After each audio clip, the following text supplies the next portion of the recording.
Hello and welcome to ICSE here.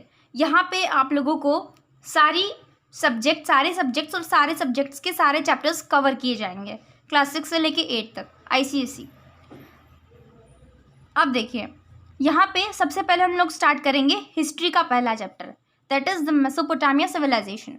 सबसे पहले ये जो सिविलाइजेशन वर्ड है, इसका मतलब आखिर होता क्या है। सिविलाइजेशन मतलब होता है कि कैसे आप रह रहे हैं, क्या आप मतलब कि एक सभ्यता, मतलब रहने सहने का ढंग, या फिर आप क्या क्या यूज़ कर रहे हैं। Like if you are wearing a cloth, तो आप कैसा क्लॉथ पहन रहे हैं। अगर आप मार्कर यूज़ कर रहे हैं, तो आप अगर हाइलाइटर यूज़ कर रहे हैं तो कौन सा हाइलाइटर यूज़ कर रहे हैं, या फिर किस तरह से रह रहे हैं, आप क्या खा पी रहे हैं, मतलब एवरीथिंग जो आप कर रहे हैं, that is known as civilisation. Okay, तो यहाँ पे we are going to study about the Mesopotamia civilisation, जो कि सबसे पहली सिविलाइजेशन थी। ये बहुत इंपॉर्टेंट है मेसोपोटामिया सिविलाइजेशन, और ये वर्ल्ड की सबसे पहली सिविलाइजेशन थी। And yes listen, you don't need to worry, क्योंकि यहाँ पे हम लोग बुक का एक एक लाइन पढ़ने वाले हैं। Okay, civilisations that arose in Mesopotamia, Egypt, Harappa and China were the earliest in the world. सबसे पहले ये जो सिविलाइजेशंस हैं जो कि मेसोपोटामिया, इजिप्ट, हड़प्पा और चाइना में हुए थे, ये सबसे पुराने सिविलाइजेशंस हैं। मतलब कि यहाँ पे लोग सबसे पहले बसे थे, मतलब जो अर्ली ह्यूमन बींग्स थे वो मतलब यहाँ पे आके अपना रहने सहने का ढंग इनका सबसे पहले ये यहीं पे वो रहना सहना स्टार्ट किए थे प्रॉपर तरीके से। अब ऐसा नहीं कि कहीं से घास काट के ऐसे खा रहे हैं, जानवर मार के खा रहे हैं, फिर फ्रूट्स तोड़ के ऐसे खा ले रहे, नहीं, यहाँ पे अच्छे से कायदे से तौर तरीके से ये रहना स्टार्ट किए थे।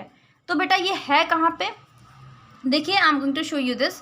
ये यहाँ पे आपको दिख रहा होगा चाइनीज़ सिविलाइजेशन है, फिर यहाँ पे इंडस वैली सिविलाइजेशन है जो कि इंडिया के पास है। ये देखिए इंडिया का मैप है। अब एक और चीज़ देखिए, ये जो ब्लू कलर से है ये वाला पार्ट, दिस इज़ रिवर, और ये जो ब्राउन कलर से है दिस इज़ लैंड। ओके, तो सिविलाइजेशंस टोटल 4 थे। And yes, one more thing, अगर आपको नोट्स चाहिए तो इस चैप्टर के लिंक में, मतलब डिस्क्रिप्शन में इसका लिंक है, इस चैप्टर का लिंक है, तो आप बिल्कुल टेंशन मत लीजिए, वहाँ पे जाइए और PDF से इसका लिंक डाउनलोड करिए, मतलब लिंक से इसका ये PDF डाउनलोड करिए और मतलब इसका नोट्स वहीं से ग्रैब करिए।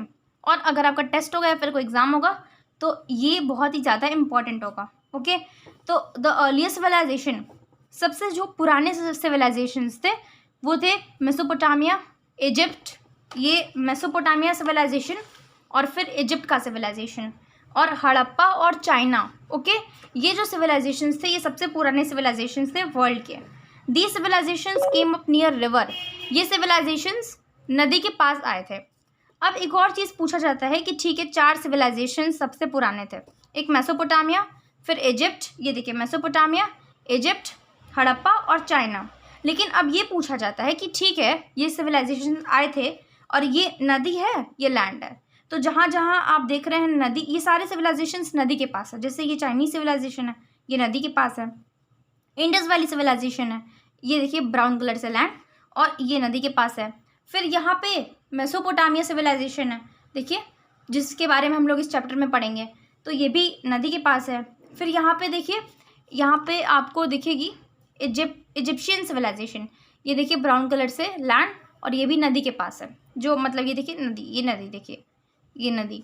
और अब ये बात है कि ये सिविलाइजेशंस नदी के पास क्यों हुआ करती थी, लाइक कहीं और भी तो हो सकती थी। देखिए जब लोग बसने आ रहे थे, यहाँ पे लोग सेटल होने आ रहे थे, तो लोग कहीं से भी पानी के पास ही ना कोई रहना प्रेफर करेगा। अब मान लीजिए अगर आपको एक गिलास पानी की ज़रूरत हो, तो क्या आप 6-7 किलोमीटर दूर जाएंगे, मतलब उतना दूर नहीं जाएंगे एक गिलास पानी पीने के लिए, फिर तो आप ऐसे ही चक्कर खा के बेहोश हो जाएंगे।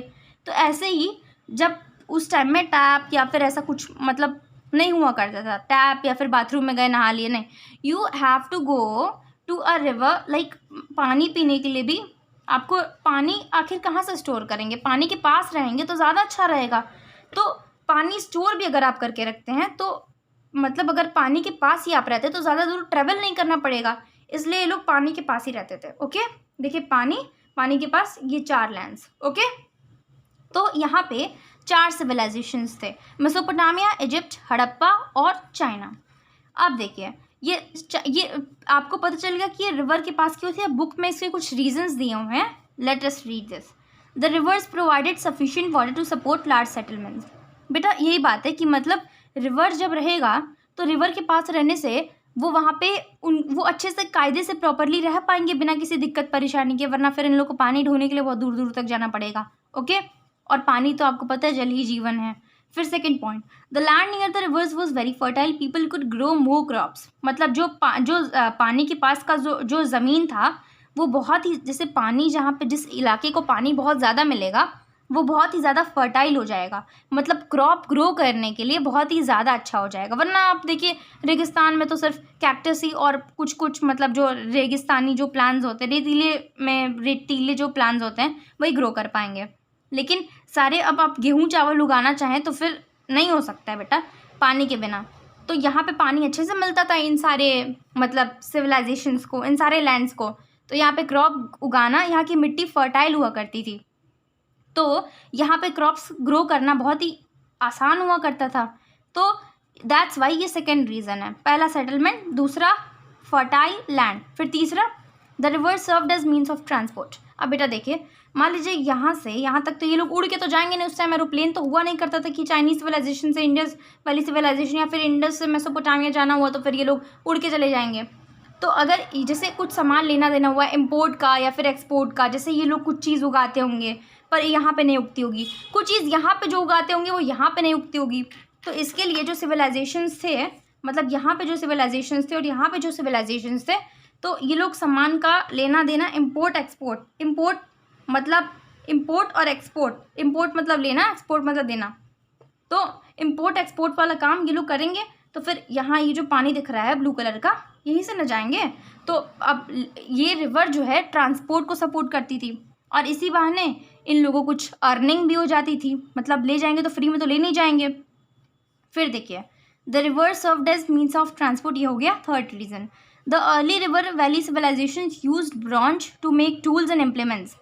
मतलब जो रिवर वैली सिविलाइजेशन था अर्ली, मतलब ये लोग जो थे, ये लोग ब्रॉन्ज का इस्तेमाल करते थे औजार बनाने के लिए, टूल्स बनाने के लिए, मतलब सब्जी काटने के लिए, मीट चॉप करने के लिए, या फिर किसी को मारने के लिए, आई मीन शिकार करने के लिए, for many things. Okay, fruit से कट करने का पर्पज़ हुआ, तो दे वर यूजिंग ब्रॉन्ज का टूल्स।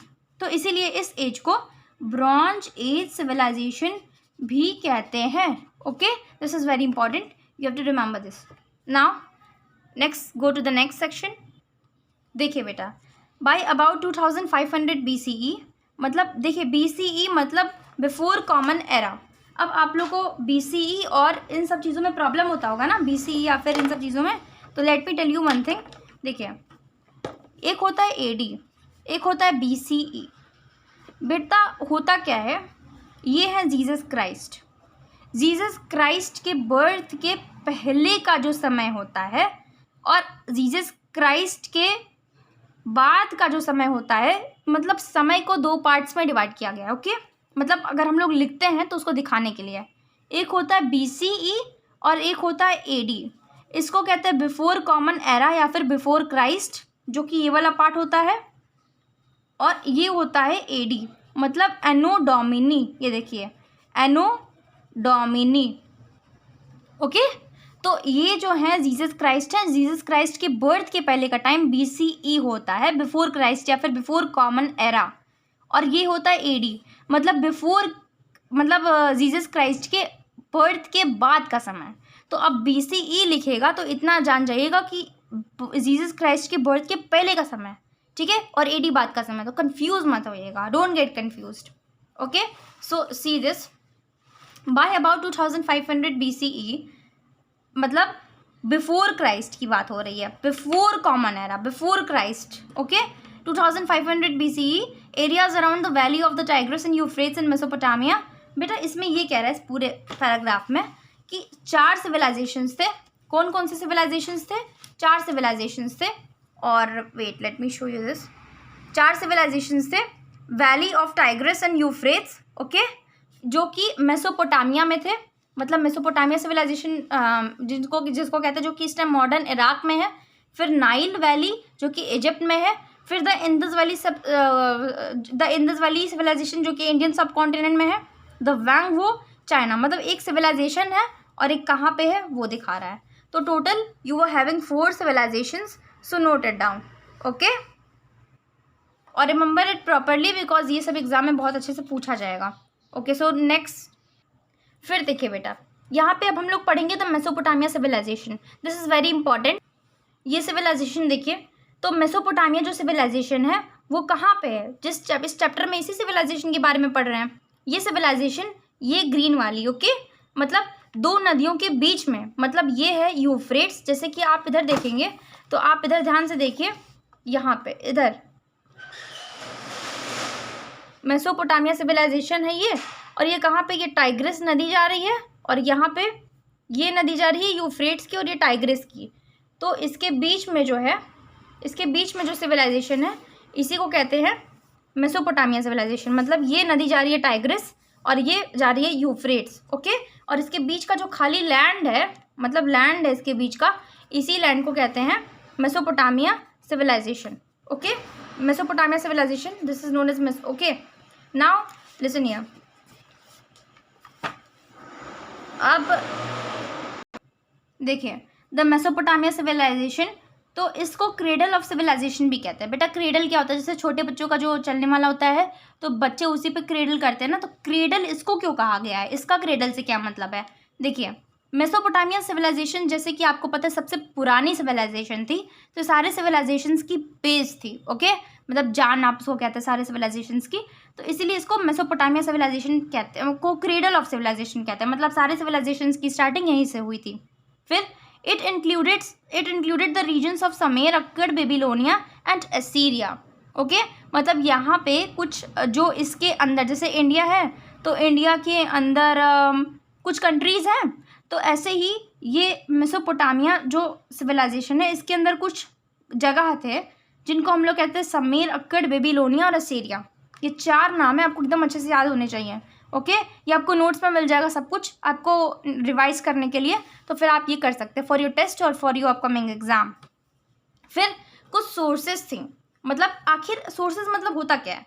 देखिए सोर्सेज मतलब वो होता है कि आखिर इतने पुरानी समय की चीज़ें आज के ज़माने में जिसका कोई मतलब मिलेगा ही नहीं, तो आखिर ये पता कैसे चला कि ऐसा कोई सिविलाइजेशन हुआ करता था, ऐसे कुछ लोग हुआ करते थे जिनसे मिलके ये सिविलाइजेशन बना। तो बेटा हुआ क्या करता था, सोर्सेज से पता चला। सोर्सेज मतलब वो चीज़ें जिसे पता चल सके कि सिविलाइजेशन मतलब कैसे ये सिविलाइजेशन के बारे में पता चला।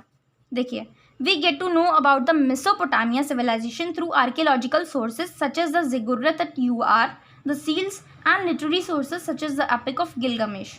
देखिए सबसे पहले आप ये बात याद रखिए कि जो मेसोपोटामिया सिविलाइजेशन है ये आर्कियोलॉजिकल सोर्सेज से, आर्कियोलॉजिकल सोर्सेज क्या होता है, जैसे कि मान लीजिए कॉइन हो गया, ठीक है, या फिर कोई स्टैचू ही हो गया, ओके, तो ये सारे आर्कियोलॉजिकल सोर्सेज में आ जाएंगे। और सील्स हो गए, मतलब कि वही मूर्ति या फिर ऐसे कुछ अभी आगे आएगी, फिगर आएगा आपको दिखा देंगे। फिर लिटरेरी सोर्सेज होता है, लिटरेरी सोर्सेज मतलब होते हैं कि लिखने पढ़ने वाले सोर्सेज, जैसे कि एपिक मतलब होता है, जैसे महाभारत है तो वो भी एक एपिक है, ओके, तो रामायण है, जैसे बड़ी बड़ी बुक्स, तो यहाँ पे गिलगामेश नाम की एपिक है, इससे पता चला। तो और ये सारे के बारे में नोट्स में अच्छे से लिखा हुआ है। देखिए बेटा ये आपके लिए नोट्स के जैसे बिल्कुल लिख दिया गया है, और आप इसका PDF ले लीजिएगा, लिंक, ओके, डिस्क्रिप्शन में लिंक है। बेटा वो इस वीडियो का पहला पार्ट था, इस वीडियो के सेकंड पार्ट में you will get the rest of the chapter, okay. So see you in the next chapter. Keep on revising. Okay, bye.